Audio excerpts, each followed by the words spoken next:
తరువాత యెహోవా మోషేతో ఇట్లనెను, నీవు ఫరో యొద్దకు వెళ్ళి నన్ను సేవించుటకు నా ప్రజలను పోనిమ్ము. నీవు వారిని పోనీయనొల్లక ఇకను వారిని నిర్బంధించిన యెడల ఇదిగో యెహోవా బాహుబలము పొలములో ఉన్న నీ పశువుల మీదకి, నీ గుర్రముల మీదకి, గాడిదల మీదకిను, ఒంటెల మీదకిను, ఎద్దుల మీదకిను, గొర్రెల మీదకిను వచ్చును. మిక్కిలి బాధాకరమైన తెగులు కలుగును. అయితే యెహోవా ఇశ్రాయేలీలను పశువులను ఐగుప్తు పశువులను వేరుపరచును. ఇశ్రాయేలీలకున్న వాటన్నిటిలో ఒక్కటైనను చావదని హెబ్రీల దేవుడైగు యెహోవా సెలవిచ్చుచున్నాడని అతనితో చెప్పమనెను. మరియు యెహోవా కాలము నిర్ణయించి రేపు యెహోవా ఈ దేశంలో ఆ కార్యము జరిగించును అనెను. మరునాడు యెహోవా ఆ కార్యము చేయగా ఐగుప్తుల పశువులన్నీ చచ్చెను గాని ఇశ్రాయేలీల పశువులలో ఒకటియూ చావలేదు. ఫరో ఆ సంగతి తెలుసుకొని పంపినప్పుడు ఇశ్రాయేలీలు పశువులలో ఒకటియూ చావలేదు. అయినను అప్పటికి ఫరో హృదయము కఠినమైనందున జనులను పంపకపోయెను. కాగా యెహోవా, మీరు మీ పిడికిళ్ల నిండా ఆవపు బుగ్గి తీసుకొనుడి. మోషే ఫరో కన్నుల ఎదుట ఆకాశము వైపు దాన్ని చల్లవలెను. అప్పుడు అది ఐగుప్తు దేశమంతటా సన్నపు ధూళి అయి ఐగుప్తు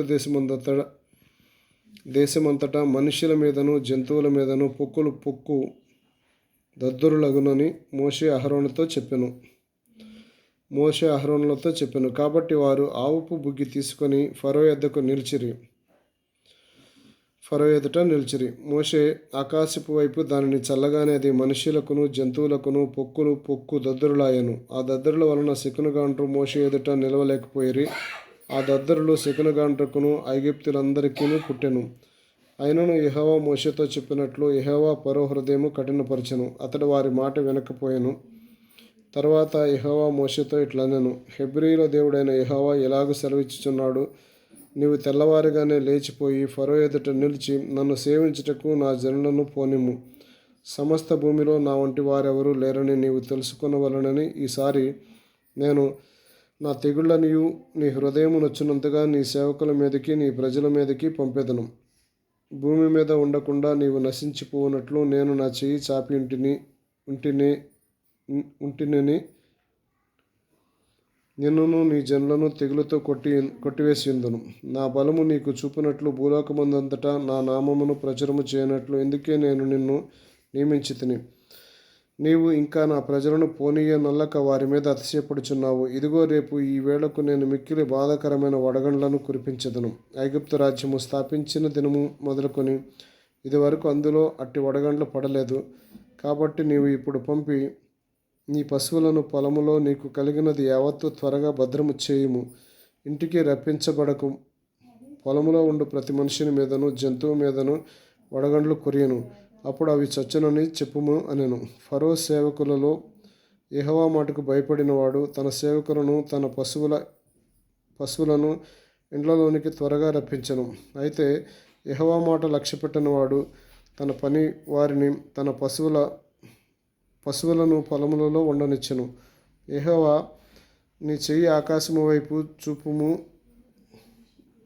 ఐగుప్తు దేశమందలి మనుషుల మీద జంతువుల మీద పొలముల కూరలన్నిటి మీద వడగండ్లు ఐగుప్తు దేశమంతటా పడునని మోషేతో చెప్పెను.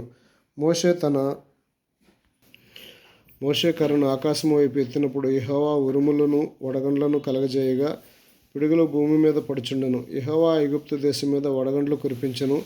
అలాగే వడగండ్లతో కలిసిన పిడుగులను బహుబలమైన వాయెను. ఐగుప్తు దేశమందంతటా అది రాజ్యమైనది మొదలుకొని ఎన్నడూ అటివి కలగలేదు. ఆ వడగండ్లు ఐగుప్తు దేశమందంతటా మనుషులనేమి జంతువులనేమి బయట ఉన్నది యావత్తును నశింపచేసెను. వడగండ్లు పొలములో ప్రతి కూరను చెడగొట్టెను. పొలములోని ప్రతి చెట్టును విరగగొట్టెను. అయితే ఇశ్రాయేలీలున్న గోషేను దేశంలో మాత్రము వడగండ్లు పడలేదు. ఇది చూడగా ఫరో మోషే అహరోనులను పిలువనంపి, నేను ఈసారి పాపం చేసి ఉన్నాను. యెహోవా న్యాయమంతుడు, నేను నా జనులను దుర్మార్గులము. ఇంత మట్టుకు చాలును. ఇకను బ్రహ్మాండమైన ఉరుములో వడగండ్లు రాకుండానట్లు యెహోవాను వేడుకొనుడి, మిమ్మును పోనిచ్చెదను అనెను. మిమ్మును ఇక నిలుపునని వారితో చెప్పగా మోషే అతనిని చూచి, ఈ పట్టణంలో నుండి బయలువెళ్ళగానే నా చేతులు యెహోవా వైపు ఎత్తెదను. ఈ ఉరుములు మానును. ఈ వడగండ్లను ఇక మీదట పడవు. అందువలన భూమి యెహోవాదని నీకు తెలియబడును. అయినను నీవు నీ సేవకులను ఇకను దేవుడైన యెహోవాకు భయపడరని నాకు తెలియన్నది అనెను. అప్పుడు జనప చెట్లు పువ్వులు పూసెను, యవలచేలు వెన్నులు వేసినవి గనుక జనప యవలచేలను చెడగొట్టబడెను. కానీ గోధుమలు మిరప మొలకలు ఎదగనందున అవి చెడగొట్టబడలేదు. మోషే ఫరోను విడిచి ఆ పట్టణం నుండి బయలు వెళ్ళి యెహోవా వైపు తన చేతులు ఎత్తినప్పుడు ఆ ఉరుములు వడగండ్లు నిలిచిపోయాను. వర్షము భూమి మీద కురియట మానెను. అయితే ఫరో వర్షము వడగండ్లను ఉరుములను నిలిచిపోవట చూచి అతడు అతని సేవకులను ఇంకా పాపం చేయుచు తమ హృదయములను కఠినపరుచుకొనిరి. యెహోవా మోషే ద్వారా పలికినట్లు ఫరో హృదయము కఠినమాయెను. అతడు ఇశ్రాయేలీయులను పోనీయకపోయెను.